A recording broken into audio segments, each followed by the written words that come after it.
looks ominous, doesn't it? All right. Well, it's not going to get done by itself. Let's get started. All right. Well, I got these glue tips that I found online. Okay. I got a million of them. I bought like there's 100 at a time, but man, I went and tried that one time and I didn't think to tape it. And so when I went to glue, it just shot right off and everything else. So now I got a new one here on a new bottle and I taped it so it wouldn't fall off. So I'm really curious to see how this is going to work out because, well, let's just see what happens, okay? I hope we don't have a catastrophe. So far, so good.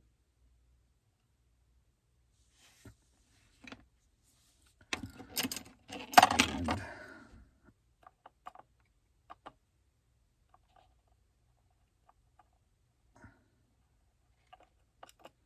come on now.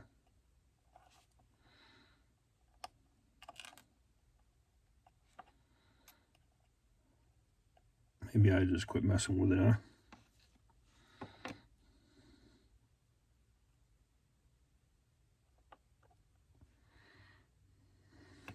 Well, come on. Whoa, look at the tip there now. Although I do like the precision aspect of it all.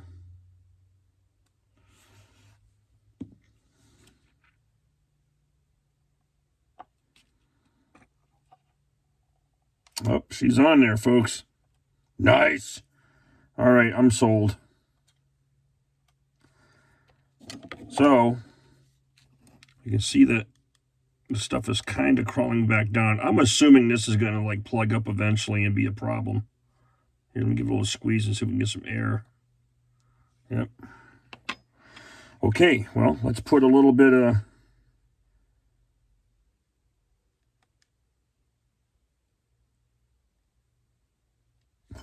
there. And see what happens.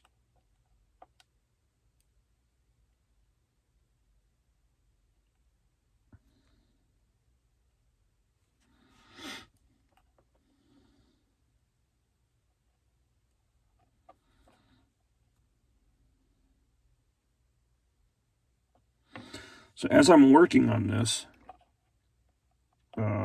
I talked to Daryl, who's the owner of this kit, who's also the guy who's building these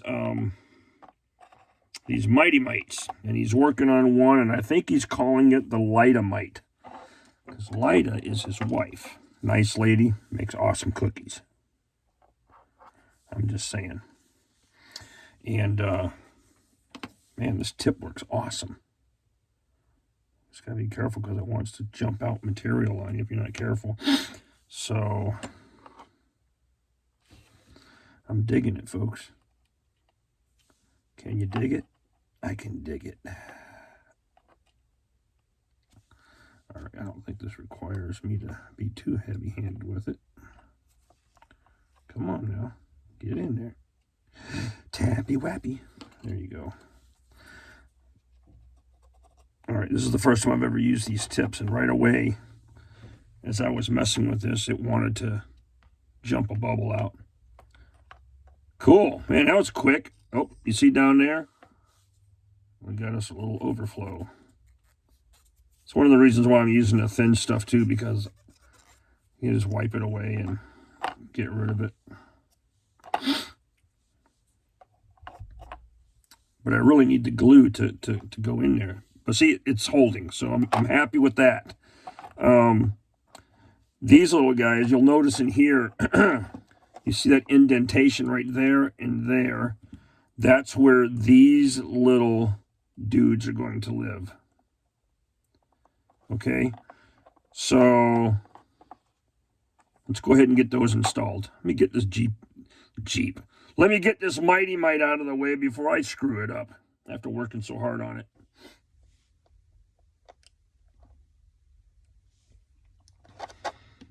Okay.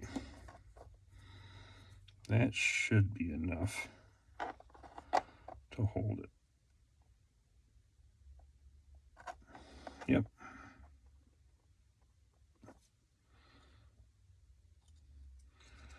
And you want it to be flat on that frame like that.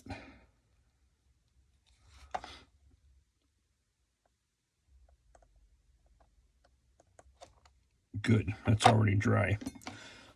So, it's exactly what we wanted, boys and girls.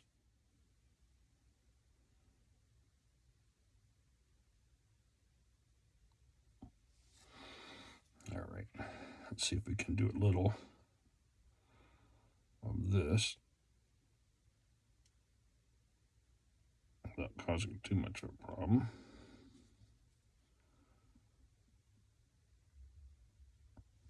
And the thing is, you won't even see these little guys once the model's built. But there you have it. Okay, so the thick stuff is great for the little stuff. And speaking of little stuff, where'd the other one of those go? Here it is. It's hiding down here because I dropped it. And we'll go to the other side. So look, I want to go ahead and continue to build the framework stuff.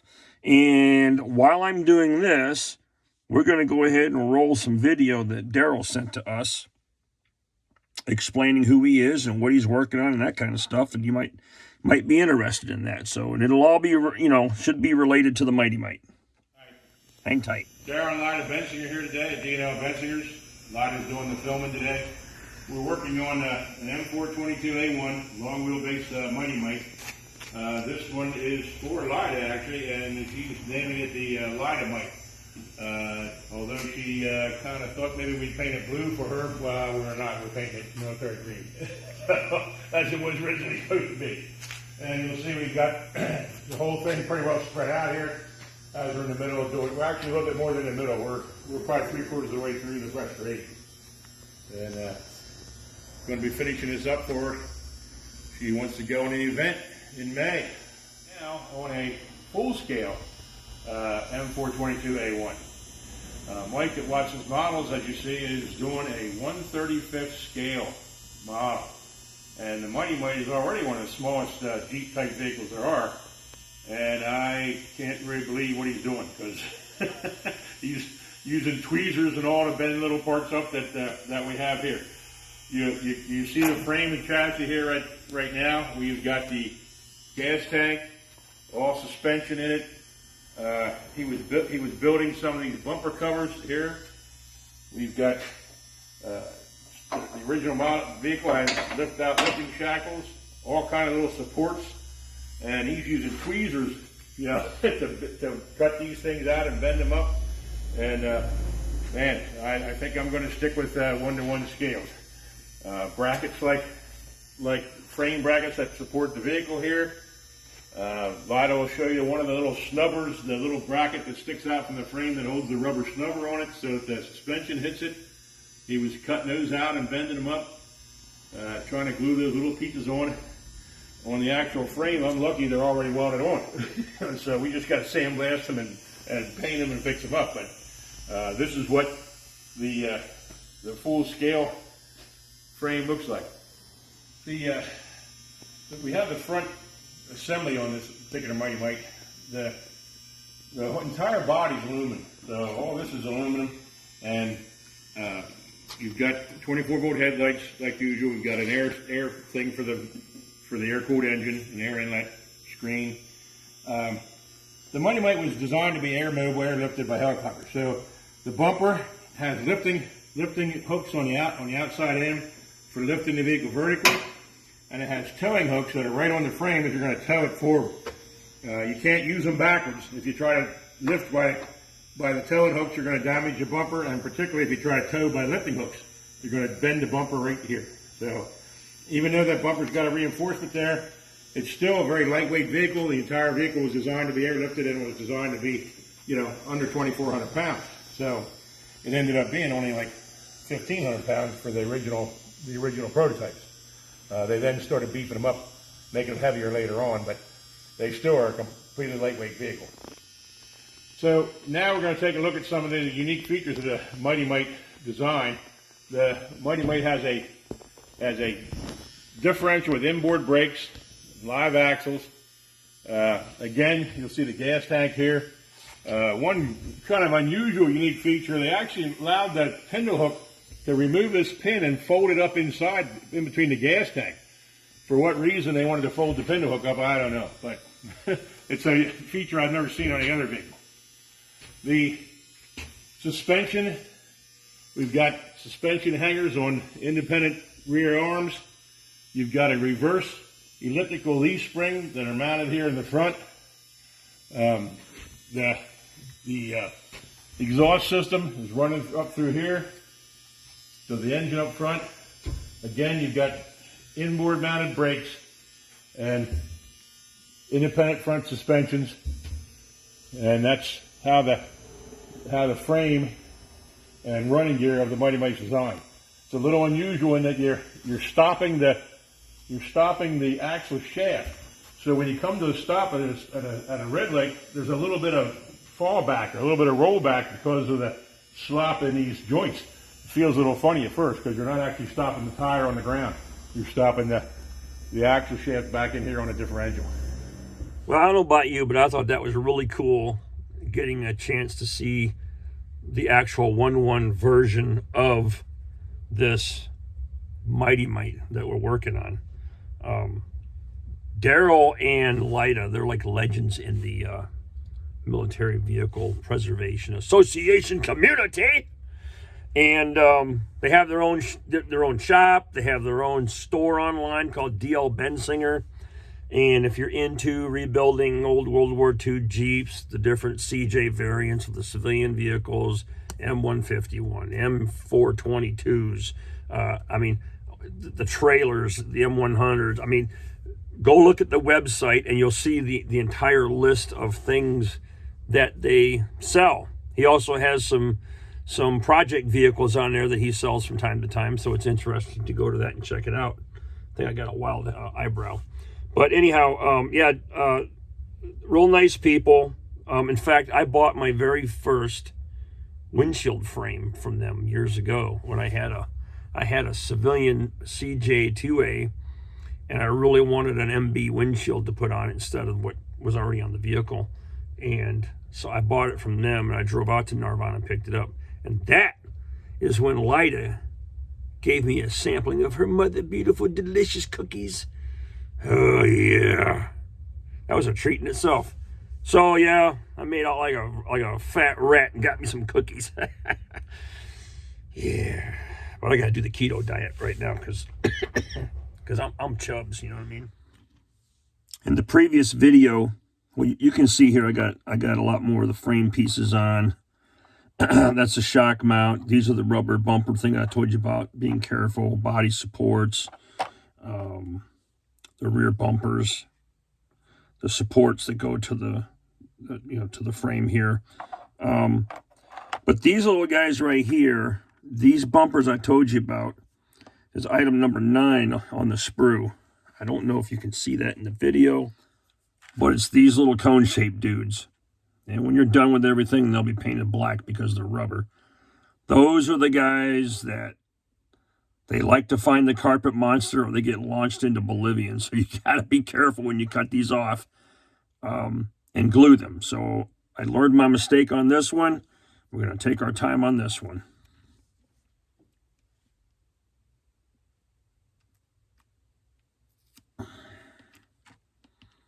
There. I just don't want them to go flying, so maybe that tape will help. Okay, see what. Here I go again. See what happens. You can't see it because I got my hands in the way. Did I get them all? Nope.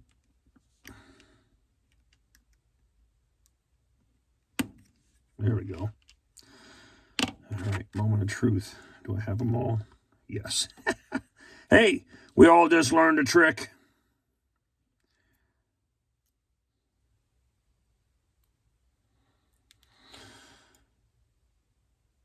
Oh, hell. I knew it. Frickin' knew it. Where'd it go? Did we catch it on camera? Did it go underneath? Hang on, folks. I'm on a search mission. This is what I'm talking about. Here it is. Damn it. Keep yourself a handy-dandy flashlight. Set it on there. See if...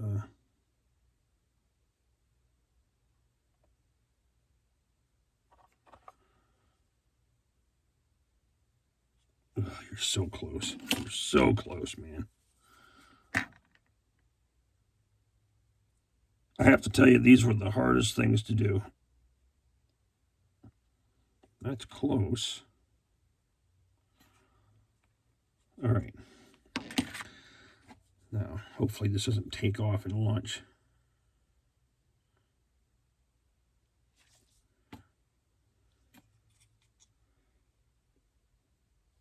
Straighten that dude out a little bit. Okay. I think we might be in business, folks.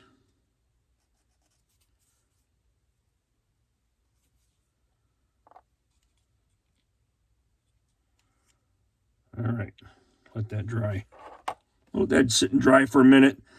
We'll come back. I'll go ahead and install the rest of these. So I wanted to show you some of the really fragile parts. And here we're looking at the exhaust system crossover, where it comes into the exhaust system. Anyhow, this crossover pipe, very fragile, broke right there. So I super glued that together with some CA glue. I left it on the spruce so it can dry and get nice and stiff. Now on the motor, there isn't much to it, okay? It's just a solid little engine that could, and you're putting on this front piece, okay? Now, what I learned from the other kit, you're definitely going to want to install these loose, all right? They have little pegs on them on the inside where they can just snap into this head and leave those flexible on both sides. You're going to want to do that because when you bring that crossover tube into the picture, you're going to want those to be flexible enough to size this up, all right? So when that all goes together, it'll be done right. Now, there isn't much to that motor. There's a little flange here that you see that it's angled, and it's basically going to come up under the vehicle and attach itself right on that firewall. That's really all there is to it. So the hood doesn't open, so you're not going to see anything on the top, although they did give you a couple little details. But, yeah. Anyways, that's where I'm at with this. So we've got the motor going together. These two little brackets right here, one goes on each side of the front of the motor, okay, with this cross member. And this is what serves as the motor mounts and, you know, where the engine rests on the cross member here. So that's where we're at. This piece also broke, so I've got that glued and repaired. So be careful. And there is a left and right side to these. And the way you can tell is that there's a raised pin on each of those locations, okay? And they coincide with the holes here. So I'll demonstrate that when it's time to build it. Anyways, yeah. So everything's coming together nice. There is a very, very small piece of linkage that you can see right here. Now, I don't know if that's an exhaust hanger or what that's for. I think it is. The problem with the instructions, actually no instructions anywhere tell you what the parts are. But having worked on, you know, World War II Jeeps and stuff myself, and, you know, it could be, it could be park and brake linkage for all I know. It could be a support for the exhaust system. I mean, I don't know. If you notice here, we've got all the bumpers on. You can see the little gray tips. And this one, or not that one, but this one, I forget, it doesn't matter. One of them launched, boo, took off. When you work on this kind of stuff, I mean, I need to come up with an apron situation that wraps around my waist and up to the workbench, maybe, to catch anything that falls. But I have a carpet monster, and so I rely heavily on my flashlights.